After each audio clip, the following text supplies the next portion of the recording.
Hi, everyone, and welcome to another episode of Courageous Conversations about our schools. This is your host, Ken Federnick, and I'm really excited about this particular episode because my two guests are on opposite ends of the political spectrum. They seemingly have opposing perspectives on an issue that's at the center of today's culture wars in education, the role schools should play with regard to students' gender and sexual identity. My first guest is Willie Carver. Mr. Carver is openly gay and was recently named Teacher of the Year for the state of Kentucky. In May of 2022, Mr. Carver testified before a congressional committee on civil rights. This is part of what he said at that hearing. My name is Willie Carver. I am a 17-year teaching veteran. I sponsor multiple school groups and published in dozens of professional organizations. I'm a 2021 teacher who made a difference and was chosen among 42,000 teachers as the 2022 Kentucky Teacher of the Year. 40% of trans people attempt suicide, nearly all before they are 25, but one affirming adult reduces suicide attempts by half. We chip away at their dignity and spaces to exist. The systems meant to protect them won't even acknowledge them. I realize that for 15 years I have huddled around students, protecting them from the winds, and now the tornado's here. As the walls rip away, I feel I'm abandoning them, but I'm tired. I've fought for so long for kids to feel human, to be safe, to have hope. I don't know how much longer I can do it. Well, just a few weeks after testifying, Mr. Carver announced that he had resigned as a high school teacher because he and some of his students had been harassed and threatened by a small group of parents, and because school administrators were unwilling to protect them. Mr. Carver now teaches at the University of Kentucky, where he continues to be an advocate for LGBTQ rights. My second guest is Dov Fisher, a popular Orthodox rabbi who lives in Southern California, who's also an accomplished attorney. He wrote an editorial several months ago in the Orange County Register that really caught my attention. It was titled, "Now Only Parents Can Defend Parents' Rights in Our Public Schools." Fisher is concerned about the erosion of parental rights, and I'm quoting, certain deceptions perpetuated through public education. Elsewhere, he writes about government overreach. It's bad enough, he says, that some in government aspire to divide us by race, religion, or languages. But using our schools and law enforcement to divide our families? The issue he's particularly concerned about in this piece, the one that he says betrays parental trust, is a California policy that allows students to change their gender designation without parental consent. He concludes his editorial saying this: Sacramento, that's California's capital, of course, and the local school boards must leave parents to mentor their children on gender matters, end quote. Well, after reading this editorial, I read the comments that readers had posted in response.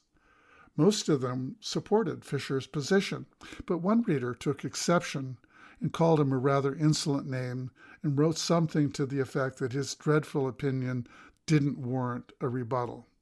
But then I saw Rabbi Fisher's written reply to this reader. He ignored the insult and simply said he would have liked knowing why he disagreed.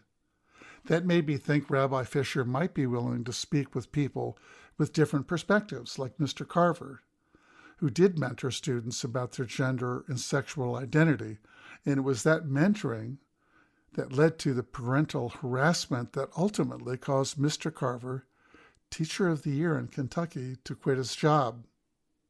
So why have a conversation with Rabbi Fisher and Mr. Carver?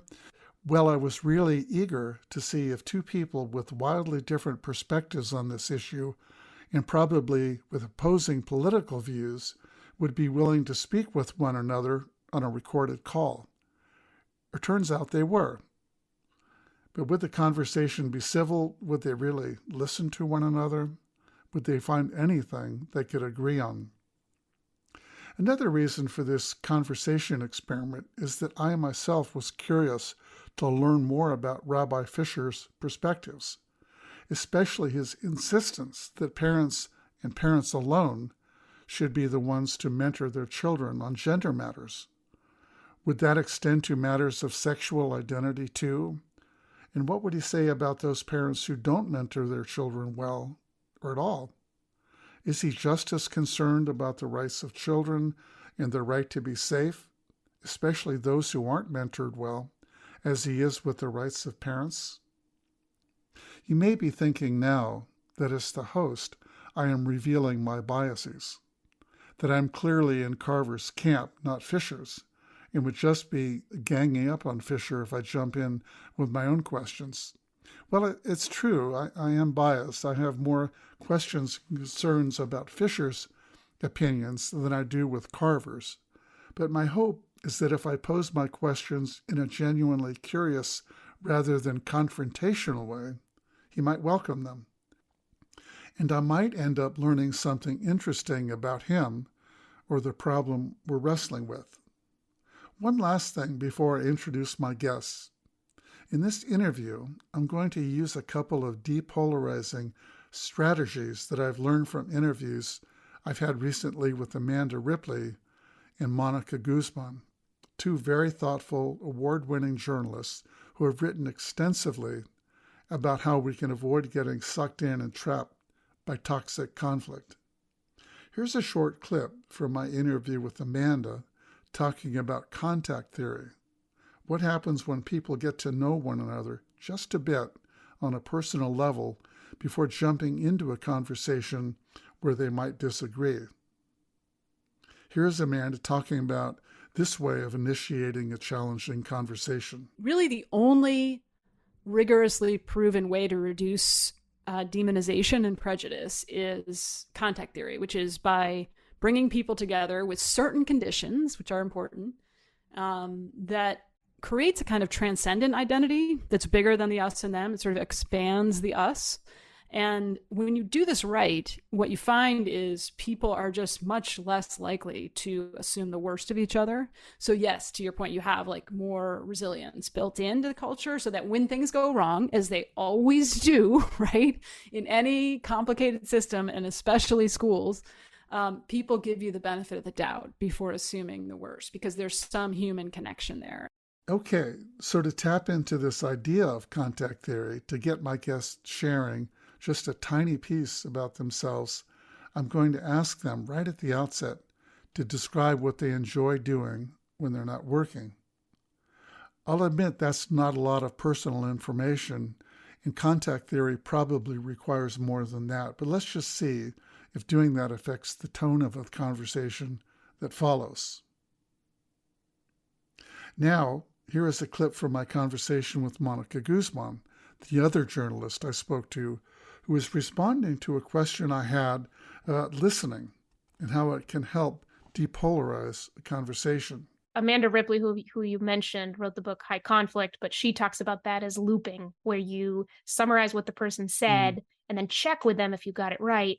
It's a wonderful gesture in a conversation because it demonstrates that you care about getting someone right. Yeah. A lot of times in conversations, that's not what we care about. We're not really listening. We're just trying to convince, or we're trying to win.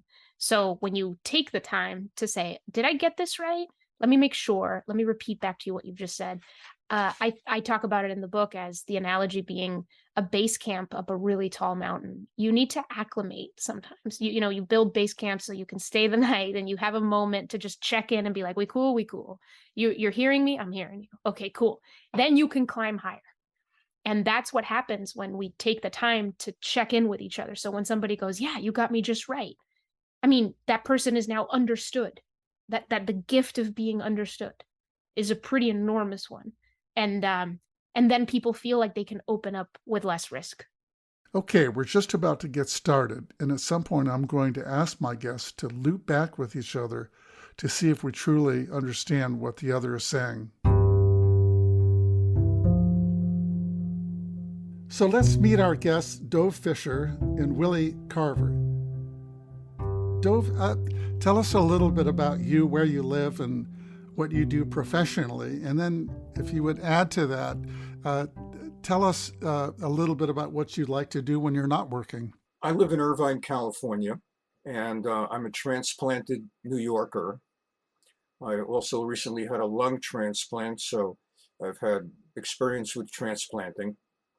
I'm a rabbi, and I have several careers, although because of the lung transplant, I'm in the process of weaning my way off one or two other of the careers. As a rabbi, I'm a rabbi of a synagogue Jewish congregation. For those not experienced with the term rabbi, I'm sort of like a Jewish equivalent of a pastor or a priest, only we marry. I also am a writer. I publish opinion pieces primarily in the American Spectator. I'm politically conservative, and in something called Arutz Sheva, or Israel National News. And so I write. Thirdly, I'm an attorney. Been a member of the state bar since 1994. Was chief articles editor of Law Review at UCLA, and then clerked in the United States Court of Appeals for the Sixth Circuit. And after a few years of practicing law as a litigator, I came to feel that I'm very good at it and I hate it. So I became a professor of law. I had the information and knowledge base, and I didn't want to just dump it when I gave up litigating. And so that's what I do professionally. What do I do in my spare time? What are my other interests? I'm a huge baseball fan. And as a transplanted New Yorker, I'm a New York fan, both New York Yankees and New York Mets. My other interests are occasionally, I like to follow one television series until I've seen it through. I normally, not when it's active, but if there's a TV series in cable that really grabs me, I'll try to make an hour every night to watch it.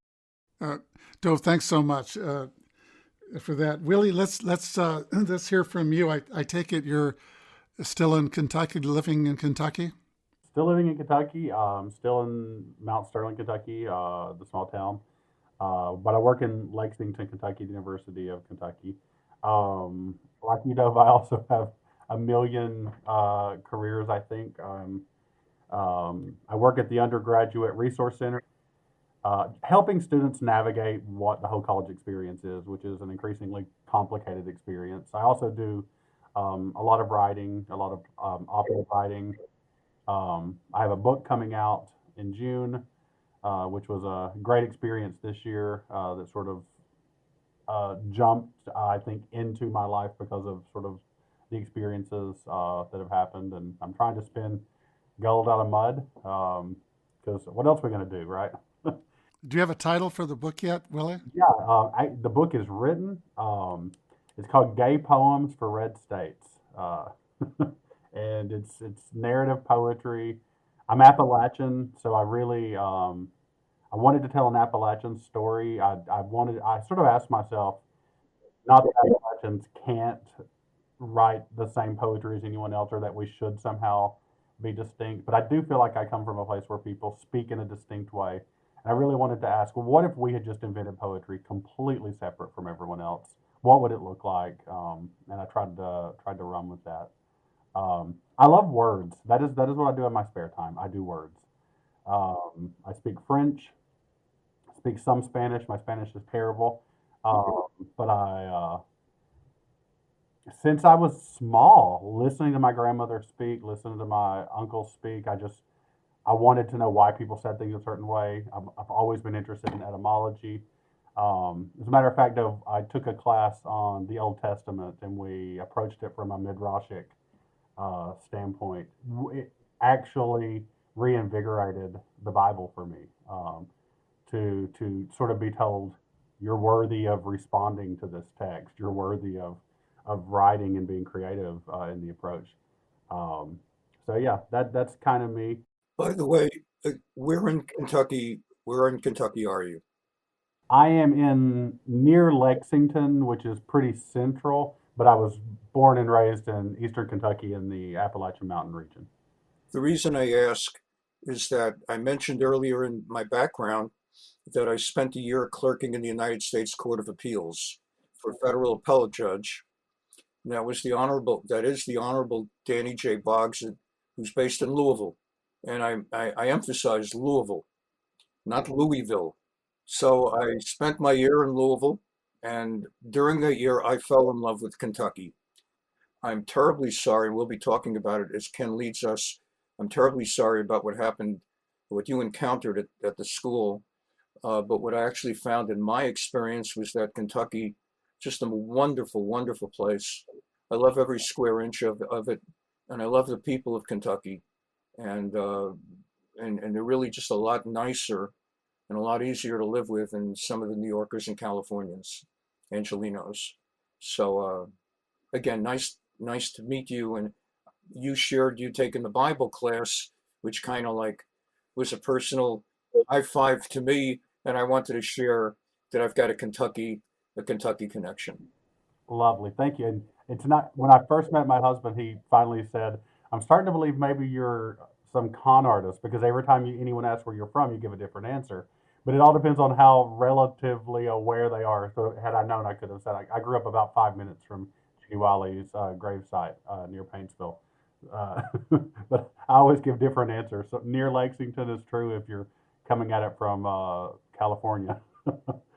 Thanks for giving me and our listeners a sense about you and what you do and what you like to do when you're not working. So let's jump into this question, and I just want to remind both of you and our listeners that the point of this is to really try to understand one another and not really to try to convince one another of your particular point of view. And I also hope that we can search for common ground. There may be things I suspect we'll discover that you agree on, and it would be interesting to see if we can identify those things. So I'm going to ask each of you to take 4 or 5 minutes to talk about what you think the role of schools, public schools, should be with regard to students' gender and sexual identity.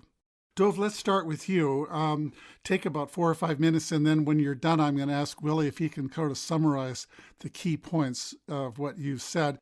I believe that schools, primarily whether public or private non-sectarian schools, should focus on teaching reading, writing, arithmetic, mathematics, history, honest, true history, not 16 and 19 history.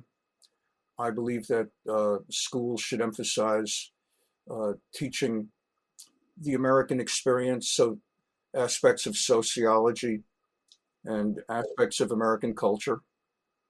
Allow kids to understand where their country comes from, how we got to be what we are, and to give children the tools so that they can independently think on their own and come to their own syntheses from all the information they've gained during their schooling, so they can do something really special with their minds as they go out in life, along with history and the social sciences, the hard sciences, chemistry, biology, physics, nowadays technology, so that kids ought to come out of school, I believe, with that kind of solid, well-rounded, general classic education.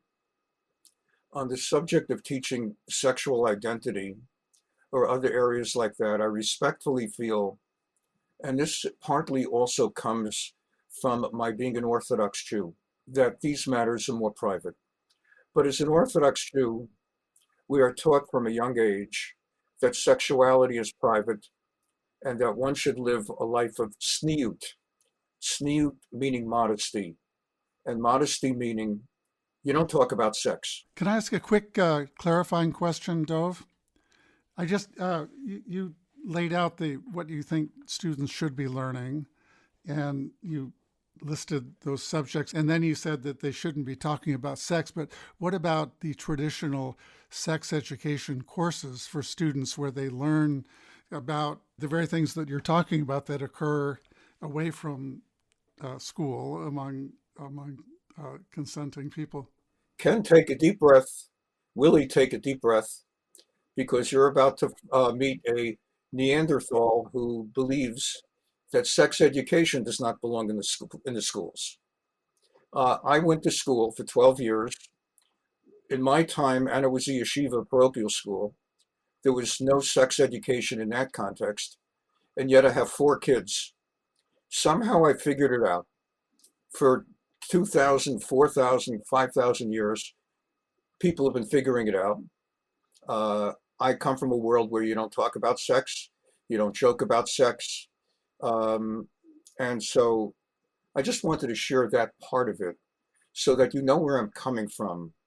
It is not, God forbid, from a homophobic kind of particularly focused in that area. It's rather, I believe that schools should be a place for learning the classic subjects, and that matters of sexuality across the board tend to be things that I believe should be more private and such. And that's sort of my overview. Okay, so here is my first chance at looping to see if Willie can summarize what Dove just said, and if he can, to see how it affects the conversation that follows. Thanks for that, Dove. Willie, before you give a shot at summarizing a few key points, is there a question you want to ask for clarification? I think I actually feel pretty good. I think you were very thorough in explaining. I think effectively you believe we should have a classic education that focuses on those subjects like reading, math, science,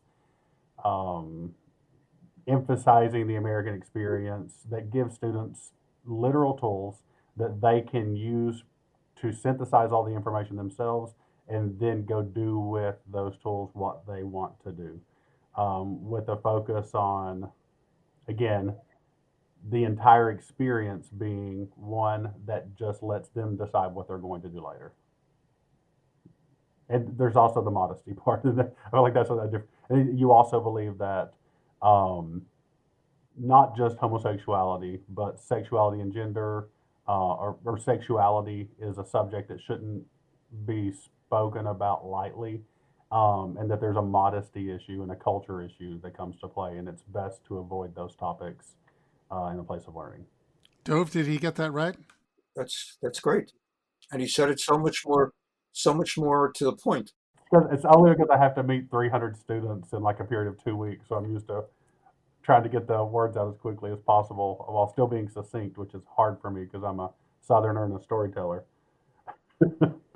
Well, Willie's looping of Dove's views on the subject seemed to work quite well, and it sounded like Dove appreciated Willie getting it right.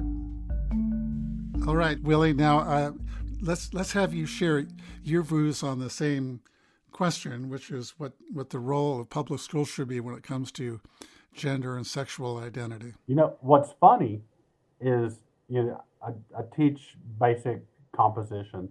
There is a world in which I could take almost every word you said and say, I agree.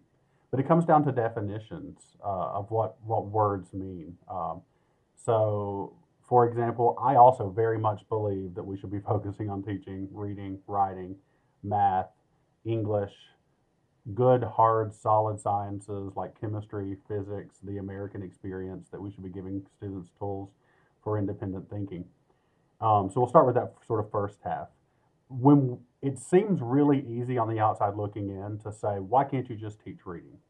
Well, I can say my experience would be to the, and I'm not saying you're saying this, but sometimes I have the naysayers who will say, just shut up and teach the basics. Well, if I'm teaching reading, right, whose story are we reading? Becomes an immediate question. So I have had in the past parents who quite literally say, we don't want you reading Black stories. We don't do that racial stuff. So they're asking because of their personal beliefs that I pull Black voices from the curriculum. And I've had parents who say, well, in this story, there's a gay character. We're not reading this story. So when we talk about the American experience, for me, the question becomes, who gets to be an American, right? Does the gay person get to be an American? Does a Jew, does a Muslim, does a white person, does a Black person get to be an American? Or do I only get to tell certain stories? Even when we're talking about, say, math class, or chemistry, we have to apply those concepts in some real world scenario. And the question becomes, do we apply those to all people? And that kind of gets to the second question about modesty. I think there's two conversations happening. One is sex ed in general. So I think that might, in some ways, be outside of the bigger conversation here about. So if we're saying no sex ed, I think that's great, and that if a person thinks that, that's fine. I think nearly every state allows parents to opt their students out of sex ed, if they so choose. And so there, I think that's good. If someone's religious beliefs prohibit them from saying the Pledge of Allegiance, or which has happened for some of my students, or for, in some cases, even learning certain topics, then they can choose not to have to take those classes. But if we're going to have sex ed, and you said something really nice, we've been figuring it out for 100 years, right? But I think there's multiple aspects to what sexuality is.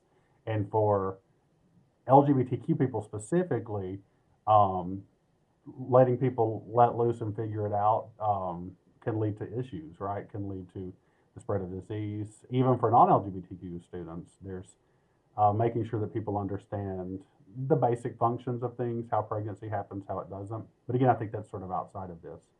I think one thing that I would focus on is when we say no sexuality at all. There is heterosexuality everywhere in our curriculum. When we read The Catcher in the Rye, there is a straight character who is having an interest in girls, right? When we read books in first grade, there's mommy and daddy. There's an inherent connection between men and women that exists in these stories. So the question, again, it's sort of similar to what I said before about whose experience do we emphasize. If we sexualize all LGBTQ people, we reduce the entirety of their identity, the entirety of their existence to something sexual. If I have a book about, I don't know, a kid who, I don't know, loses his lunch money and has to work to learn how work equals money or something like that. And that kid happens to have two dads, right? And a parent says, we don't want sexuality in our classroom. For me, what they're saying is, your existence is sexual. And then I kind of have an issue with that approach. So I always think of it in terms of whose experience gets to exist. But I would agree, so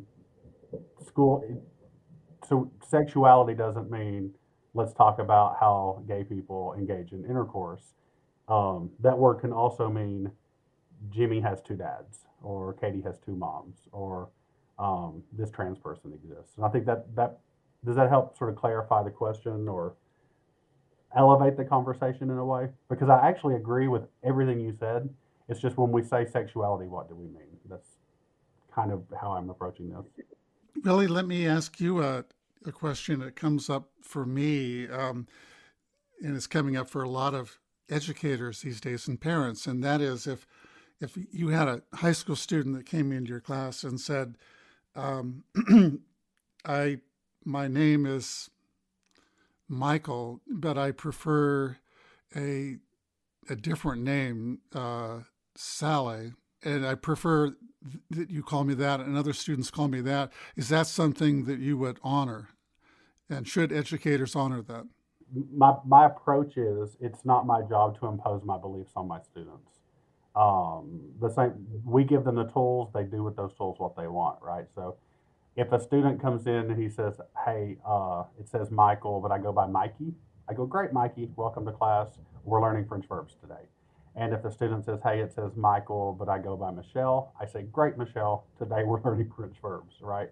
So it's not about me saying to all the students, hey, let's all know that anyone can change their gender at any time and you can be a new gender, and why don't you fill out this worksheet on what your gender is? Instead, it's about me being a human being and human beings coming into my room and me not imposing what I want them to be, me not telling them they should be something else, and me just letting them feel free to be who they are without government imposition. Because I take pretty sacredly the idea that as a teacher, I am an extension of the government in that moment. And so the things I say or don't say, the things I do and don't do, have a major impact on their civil liberties. And they don't check those liberties at the schoolhouse gate. They are free American citizens, and they're free human beings in my room. Well, thanks, Willie. Dove, before you give a shot at trying to summarize what you heard Willie say. Are there any clarifying questions you want to ask him? No, I think Willie is a tremendously effective spokesperson and representative of not only the mindset that he expressed, but in general. I think transcending the issue of mindset, I think Willie articulated his position in a very compassionate and sensitive way that someone who might disagree a bit still would have to come away feeling that I'm in the presence of a very considerate and thoughtful individual.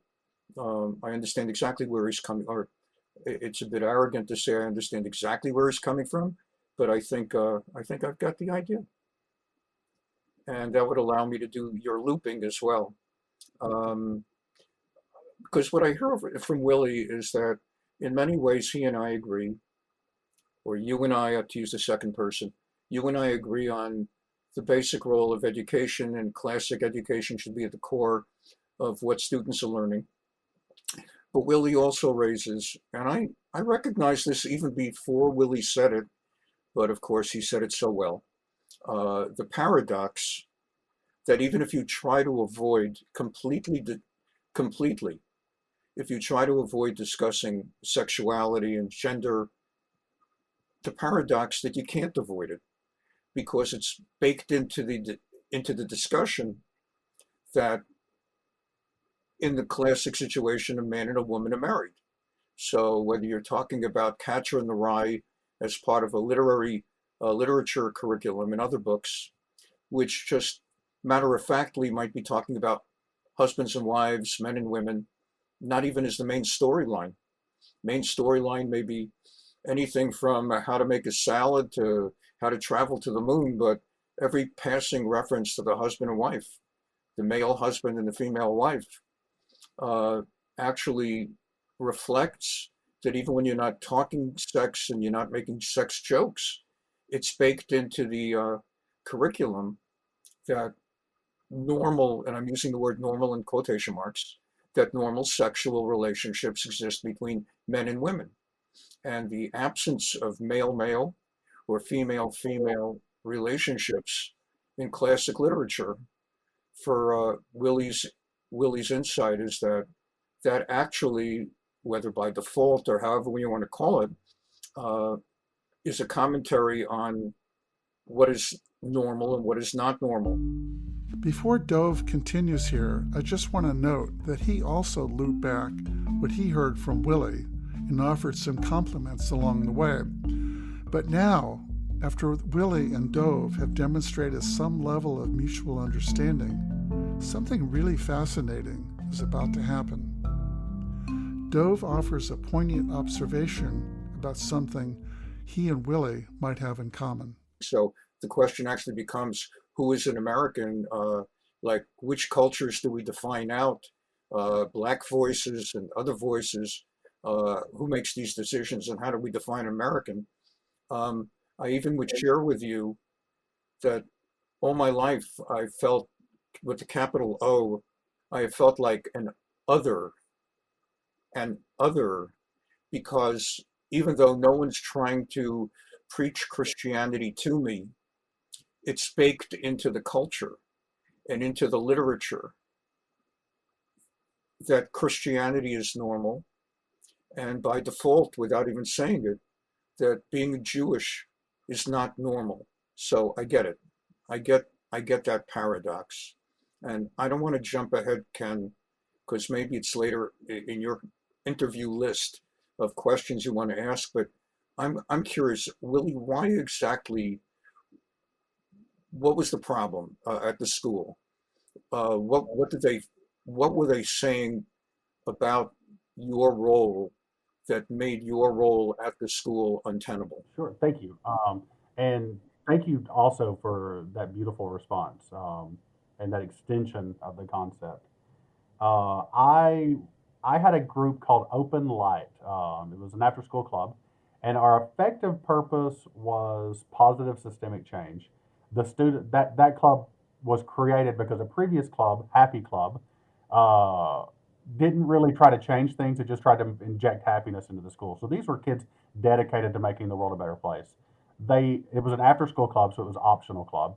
They decided a couple years in to make themselves an LGBTQ affirming club. So it was written into the name, an LGBTQ affirming club, open light. So those students, they cleaned parks for free. They raised money for mental health awareness. They also taught themselves history, including LGBTQ history, including women's history, including Black history and Brown history that wasn't taught at the school.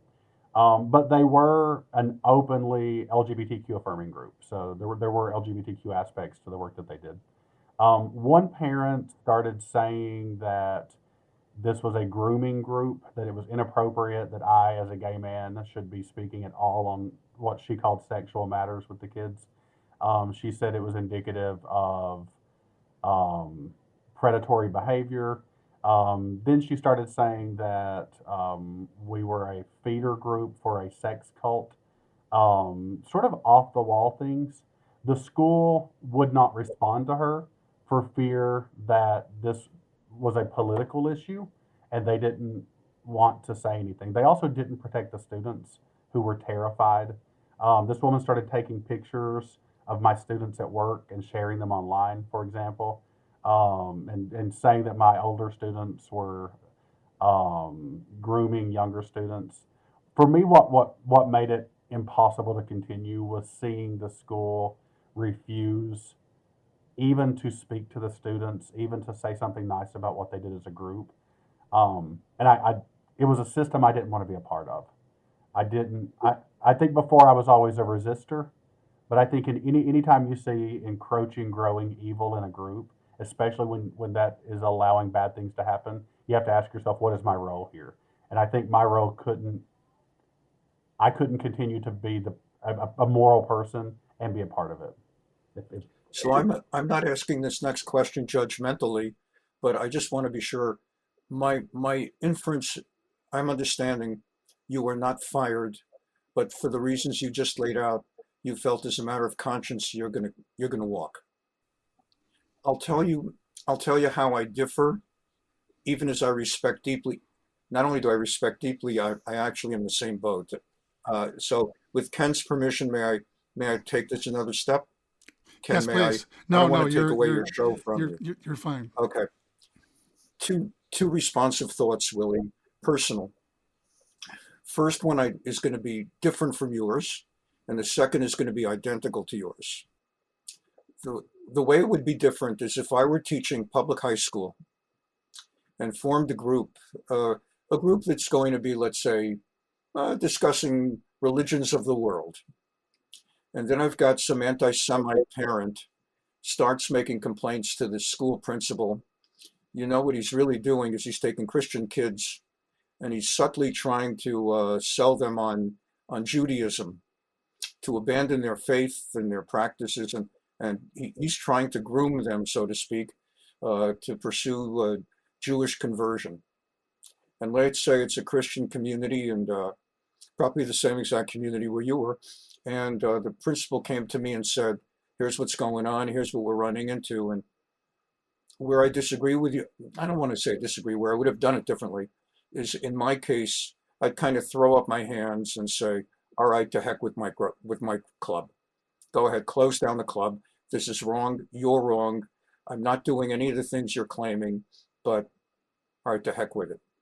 And so I would not have quit over that. But I get what you encountered, and I get the challenge. There's obviously a lot of history and more to this. For me, the major part of it was really about the safety of the students and the rights of the students. When there were other aspects like those students not being allowed to use the same spaces as other students, not being allowed to use the same forums as other students, like share. They were wanting to do some serious research. They actually met with some researchers at the University of Kentucky, met with some groups who did climate research and really wanted to do climate research about their school. The school banned their, so I didn't want to be an extension of seeing someone else lose their civil rights, and knowing what might be coming, especially when I'm seeing what's happening in Florida. I think there was a part of me, and a part of a lot of LGBTQ teachers, who thinks, I had a friend actually just come to me the other day and say, there is no way I can do this. If they pass a law that says, for example, that I have to ignore a student's request and use the gender that's on their birth certificate, he said, I don't think I can do it. Or if I get some law that says I am not allowed to say the word gay in class, for example. So I think there's a lot of things. And this also happened about 2 weeks after another LGBTQ teacher received a good 30 death threats for telling his students that they were safe with him in rainbow letters. So it was a lot of things, but I see that there are similarities in these stories. And thank you for sharing yours. So this is where I decided to pose my own question about something that Dove had written in his editorial. Let me jump in with a question about what you raised, Willie, and student safety. Dove, you and your editorial concluded with a statement to the effect that the mentoring of students with regard to gender identity should be left to parents. It's not the business of schools. Does that capture what you said or what you think? That's a fair summary of a lot of what I think, yeah. Okay, so what I would like to know is what happens if you have particular parents who are not good mentors. In fact, they're really bad mentors and they don't provide a safe place for their children at home. And rather than mentoring, they punish them. I'll share a story. I was speaking with my daughter, who's an educator, about the interview I was going to do with both of you. And she told me recently that one of her high school students is homeless. And the reason that student is homeless is because she went home and had the courage to share with her parents that she was queer. That's how she identified. And her parents told her she could no longer live with them. So that wasn't, I don't think anyone would call that mentoring. And they rejected her and she was out on the street.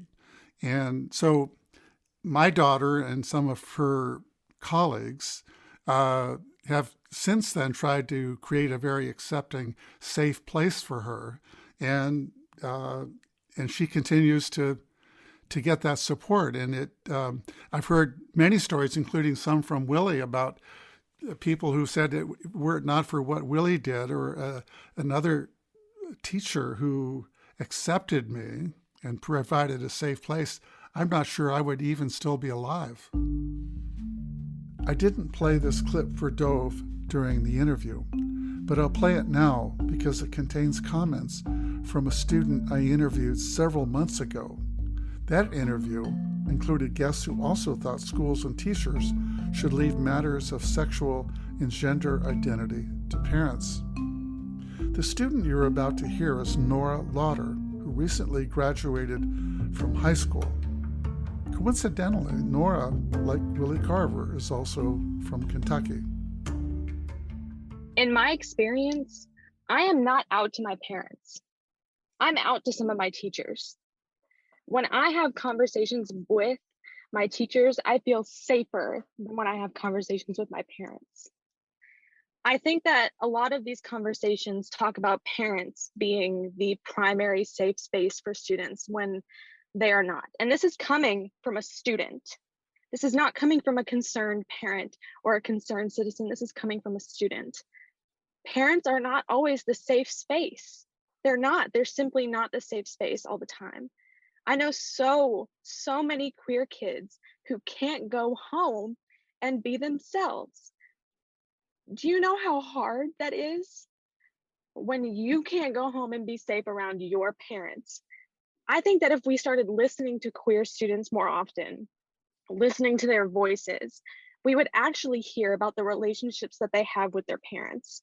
And maybe parents aren't always the stakeholders that know everything that they know about their own kids.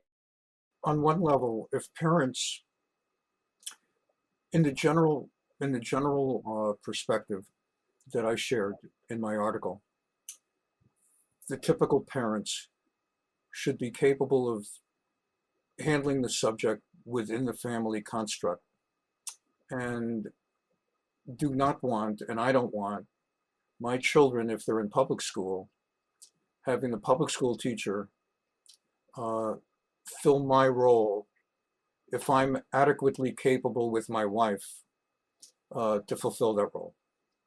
But there are parents who cannot fulfill that role because they're intolerant, they're tyrannical, they're they're not smart.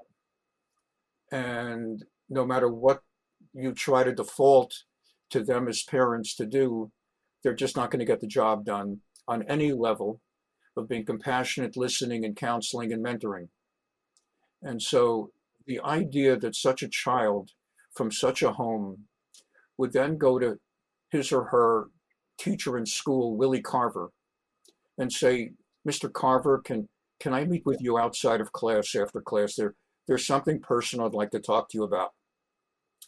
A setup in which Willie has not, and I'm not buying into the idea that you groomed anybody, so don't get me the wrong way. We're talking about a situation where Willie is a teacher who does not groom students and is not, he's just a teacher, but we know he's gay. And the student wants to talk to Willie out of class, and it's not part of a large group or a student club. And Willie sits down, he doesn't know what the student wants to talk about. It could be sports, it could be whatever.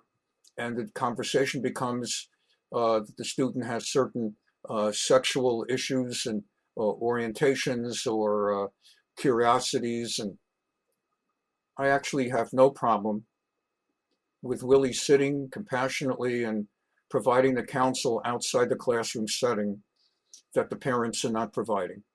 I have no issue with that. And if I'm the principal of the school and somehow that comes back to me, I'd want to talk to Willie. I've got parents complaining. And Willie would explain, well, here's what happened. Student X actually had been trying to talk to her or his parents. And the kid was like 2 steps, if not from suicide, from some kind of meltdown, asked me for some time out of class. I really would have no issue with that. I think, frankly, I've been in that situation in 2 different ways. And therefore, I'm relating again personally. I hope you don't mind. I know it's a lot of this is about Willie, and it's turning out to be a little bit about me also. Because again, I'm an other. So I'm teaching, and I have a student comes to me, and basically is 3 weeks behind in the reading. And when you fall behind in reading 3 weeks in law school, kiss it goodbye. That's it for the term. You'll never catch up. And I could see this had been a very good student, and she's just not been good the last 3 weeks. I think I was the one who initiated, let's meet after class. I want to find out what's going on here. She explained to me that she had come out as a lesbian to her parents during Thanksgiving or something, whatever it was. And the response was to throw her out of the house. And she has nowhere to live. She's homeless.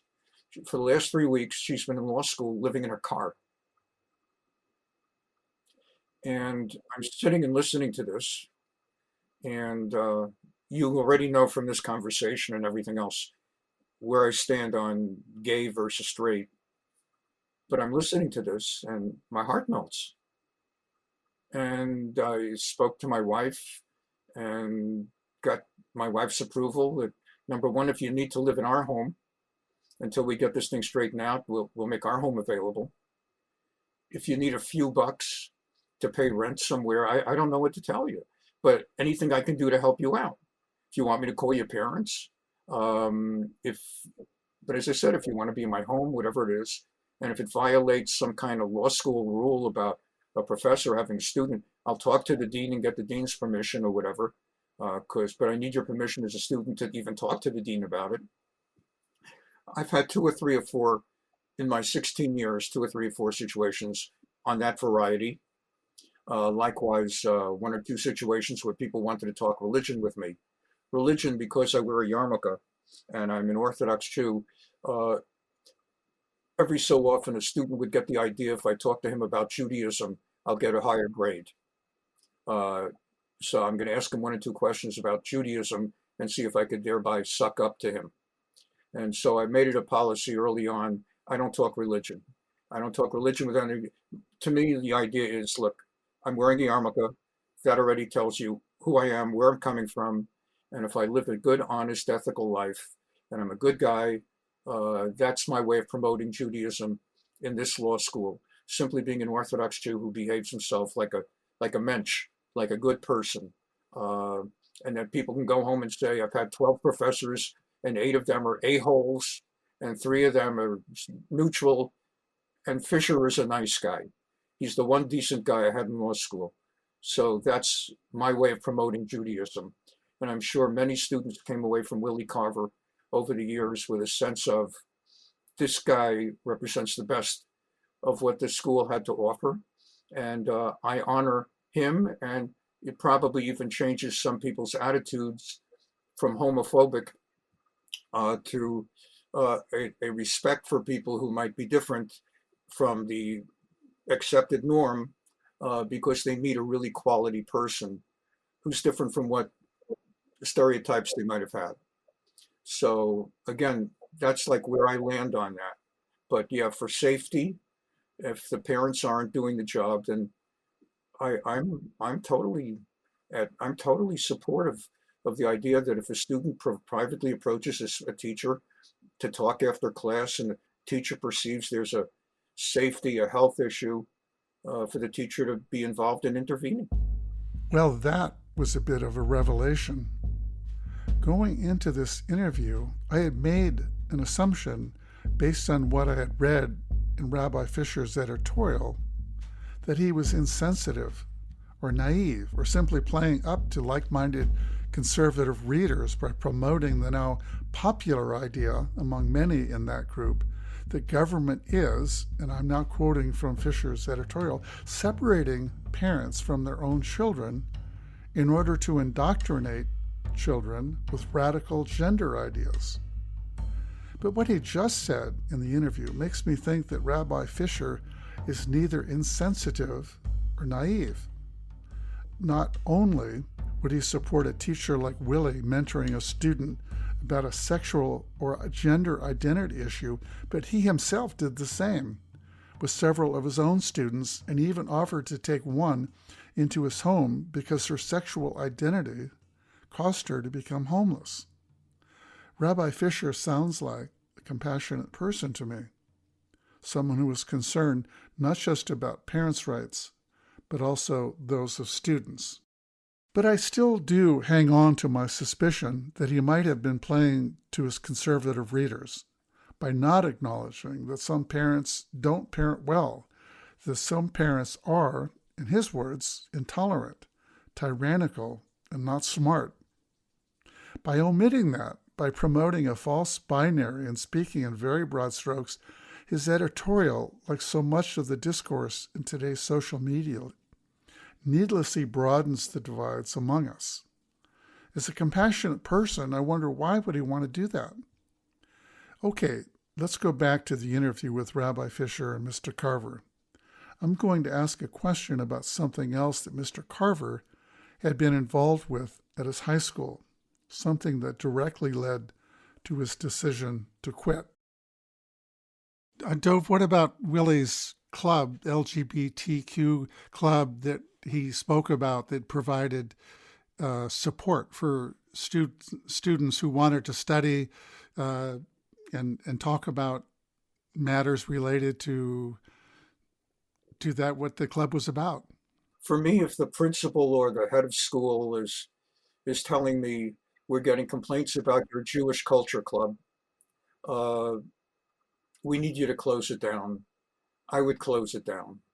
I would feel bad, and I would feel that you're taking away something very valuable. But I recognize the politics of the moment, and I'm just gonna, I'll just look. I won't quit the job. I'll just let the club go down. That's the difference. That's the difference for me. Really share your thoughts on all this. I think for me, and I can understand how someone would have a different perspective. It's about the world I want to give students, and I know from experience, so the last 5 years I taught, every single year I had a student somehow leave me a note that they were going to commit suicide. They were all queer students. Mostly, there are apps that teachers use where they can send homework information and kids can respond. Mostly, it would come through those means. So I know the danger. And I know the statistics too. 64% of LGBTQ students seriously considered killing themselves in the last 12 months. I also know when we talk about specifically unsupportive parents, luckily most parents are supportive, but a good 40% of LGBTQ students live in homes where they say they're not supported. Hi, my name is Jackson Campbell. I live in New York City. I attend Union Theological Seminary, and I was a student of Mr. Carver's between 2015 and 2018. Well, when I came in 2015 into the high school, I had been discerning a lot about my identity and my sexuality and just how to express myself, which a lot of people do coming out of middle school. But Mr. Carver's classroom was kind of a, I don't like to use the word safe space. I think it was more of like a brave space to be bold and to be who you are.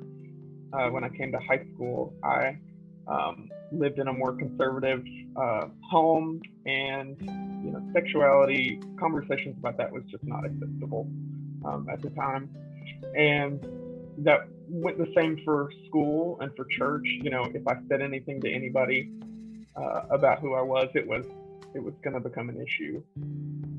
And so one place I could do that was his room. It was not, it wasn't a concern to him, and it wasn't going to be something that he was going to go tell other people.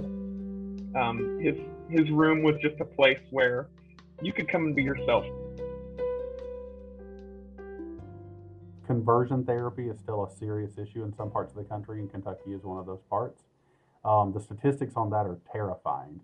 Some researchers looked at adults under the age of 25. Regardless of the time that had passed since conversion therapy, there's a 20% chance that a person who's undergone it will commit suicide that year. So not think about it, but will commit it. So every year that number does not go down. So, over 5 years, that number is astronomically high. These are the things I'm thinking about when someone says, you have to look at these students and say, you don't get the same rights as other students. If my school wanted to say, we're going to shut down all clubs, then I would say fair. If my school wanted to say, we're not reading anything so that you don't read anything gay, then I would say fair.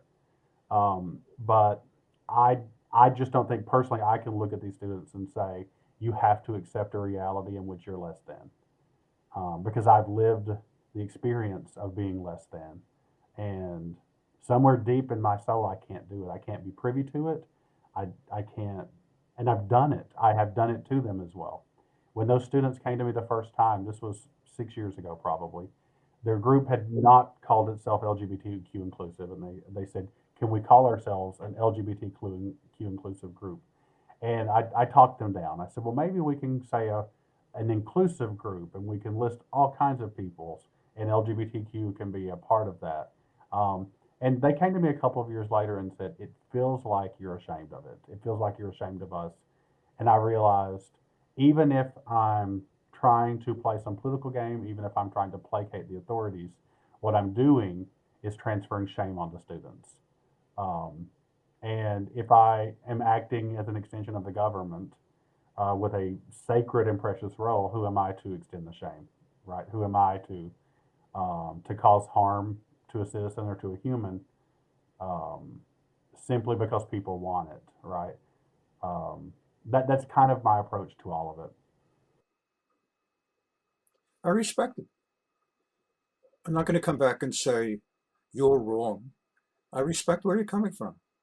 A little bit of it also is I come from a culture and a mindset, and you have not adopted this mindset, and I cannot say that you're wrong. I come from a mindset that I will never, ever have an even playing field for where I'm coming from in America. No country in 2,000 years of Jewish exile from the time the Romans exiled us from the land of Israel in 135 of the Common Era. No country ever has allowed Jews to be full Jews and have equality, including America. The deal with America is the more you're willing to give up the core of your Judaic uniqueness, the more equality you get. But if you do not buy into Christmas and have a Christmas tree and go visiting neighborhoods that have beautiful Christmas lights, you never will have equal footing in this country. So, Willie, where I think I come at it a little bit differently, and who's to say you're wrong? Certainly not I. You want full equality. You actually believe, and who's to say that's wrong? You actually believe that it should be just full equal terms. I come from a place that I don't believe I'll ever have equal terms. So I am more at peace with the idea of a principal telling me, Dove, we understand you've got this religion club here at the public high school, and we've had some complaints that you're talking about Judaism, and we want to close down the club. I'm more at peace with the idea of, all right, let's close down the club. And I'll continue teaching excellently. And I will have students occasionally, that one or two students every year, who come to me after class and say, Mr. Fisher, Rabbi Fisher, Professor Fisher, I desperately need to talk to you one-on-one after class about a subject. Do you have some time? And that's the way I handle it. I just would not quit the job over that, because I come perhaps from a different mindset to begin with. I had a similar conversation with a friend who is one of the most intelligent, fiercely fighting teachers I've ever known, who's also Native American, who lives on the West Coast. And we were in education moment. It's later here, but someone was there was a group of people sort of forgiving someone for being willing to silence a young student who had gay parents, so that student wouldn't talk for the sake of the other students in the room whose parents might be against gay marriage, for example. And I was furious at the whole concept. And these were also all friends of mine, but the whole idea that we're going to sacrifice one child for the sake of everyone else really, really got under my skin. And this teacher who I was talking to said, something to the effect of, my people still exist. My people are still here. And the reason that we are still here is that we've learned that we will never get to some dramatic place where we're fully free. We understand this. We understand that we are resisting primarily. And that resistance might grow some space for some other people to continue the work. And I remember in that moment having this thought, I don't want anyone to have to do this damn work again. Like, I want to explode with the life I've been given and then burn a path so that no one else has to walk it.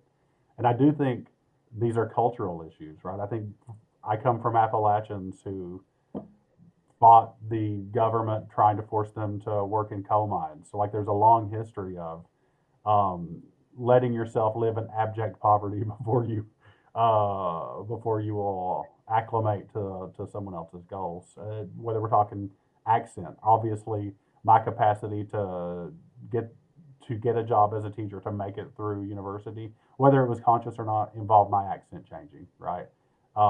So I understand the rules of the game and how terrible the game are, and I don't even begrudge someone who engages in those things, right? I don't begrudge any Appalachian who shifts their accent so that they can have a fair shot at money who can feed their kids, right? I can't begrudge someone of that. So I understand that there is the same with me leaving. I don't think there was a right or wrong answer to me quitting, because the moment a gay teacher became the teacher of the year, I was no longer me. I was a symbol. And probably 100 queer teachers have reached out to me, mostly from Kentucky. And I knew I can be this sort of shining symbol that gives them hope while also undergoing horrific homophobia, or I can gravitate towards the truth. And the truth would be letting people know what was happening and telling the story of that school. That dashes hopes, but also clarifies what's real. So I offer that just to say I know what it's like for there not to be a right answer. I know what it's like for us to just do the best we can with the circumstances we've been given. Well, on that note, let me just ask both of you as we're winding down here to just say a few words about today's conversation and what you take away from it, what you learned, and whether you think this approach of having people that had seemingly different perspectives on this issue have come together and listened to one another and been compassionate and understanding and reflective about what's been said. But I would love to hear from both of you just a little bit about today's conversation. Dove, you want to share your thoughts? I don't want to say this the wrong way, but on a certain level, I haven't really changed in my views on the subject of the last hour and a half, both in terms of what I published, but I did not write a second article because nobody asked me to, or there was no burning desire on my part to write it. But I could have written another article about the gay people I've met and known, and the relationships that I've enjoyed, and the respect and mutual respect I've had with such individuals. So that didn't change. It's not like there was some kind of an Aufklärung, a sudden enlightenment now, where for the first time I've met someone who's gay, and all my stereotypes have been washed aside.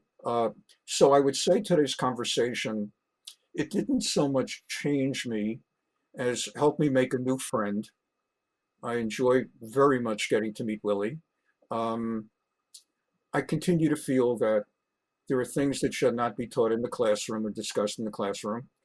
I continue to endorse the idea that if a student comes to Willie and says, I need to talk to you out of class about a subject that's very burning inside me, I'm all in favor of Willie meeting it, da, da, da, da. And so I don't want to reiterate things I've said earlier, but I've enjoyed the conversation very much. And it's helped me clarify for myself certain of my own thoughts. Willie, your thoughts about today?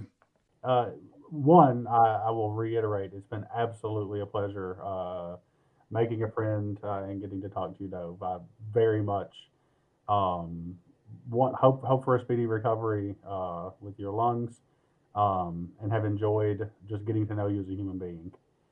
I'm walking away from this thinking a lot about definition, and how effectively what I hear you saying is I want a world where we focus on reading, writing, arithmetic, hard science, and every American has a voice. And if a parent doesn't want their kid to learn sex ed, then they shouldn't have to. I agree with everything you're saying. You're saying that if a student is in trouble and they need to go to a teacher for help, then that should be allowed. I'm saying I agree. I think oftentimes, and this is sort of the nature of prejudice in general, but we come to conversations carrying an image of what we think we mean and what we think someone else means. And my guess would be a good. Here's what everyone I've ever known who's had my experience as a teacher responds the same way to students that I do, right? My guess would be that if each of us spent the time talking more, we would see it's less about shifting what we think, and it's more about realizing how small the distance is between what we think and what someone else thinks. Because I know it appears that there are tons of people in comments. I had an editorial or an op-ed published yesterday in the Louisville Courier-Journal. Probably 100 people saying, "Why are you making this about sex? We shouldn't be talking about sex." And I'm thinking, I think I agree, but I don't think this has anything to do with what you think it has to do. I'm sure there are perhaps conservatives saying, we don't need to be talking about sex in school. And probably most liberals would also agree, like, yes, we shouldn't have overtly obscene materials and the things that I think most of us would disagree on. So anyway, I'm using a lot of words to say I don't think that the issue in America, probably for a lot of issues, is about changing each other's minds. It's about realizing each other's minds, maybe. With that, Dove, I want to thank you for being part of this conversation. Thank you very much. And Willie, the same. Thanks once again for being part of this podcast and for sharing your thoughts and listening to what Dove had to say and just being, I guess my heart goes out to you, especially because you're such a great teacher. And I have great admiration for teachers, having been an educator all my life. And I wish that I could have been a student of yours, and I guess in some ways I am now.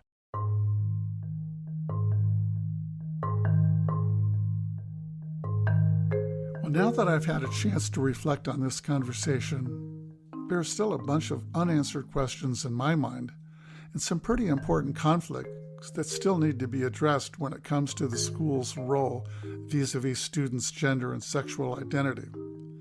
How do we protect teachers like Mr. Carver, student members of the LGBTQ affirming Open Light Club at his school who were harassed by homophobic parents? How do we change the pernicious narrative about gay teachers grooming their students, or about governments working to separate students from their families? It's fully legitimate, of course, to call attention to parents' rights, as Rabbi Fisher did in his editorial. But what about the rights of LGBTQ teachers and students?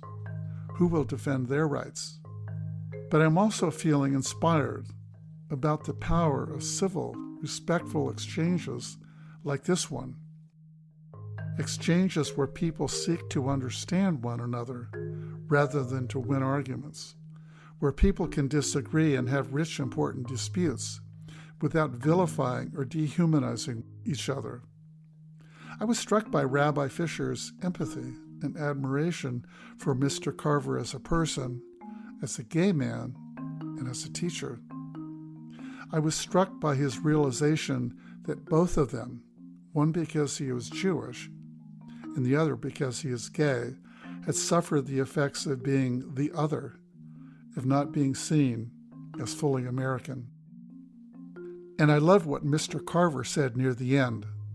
If we spent more time talking, we'd realize how small the distance is between what we think and what someone else thinks.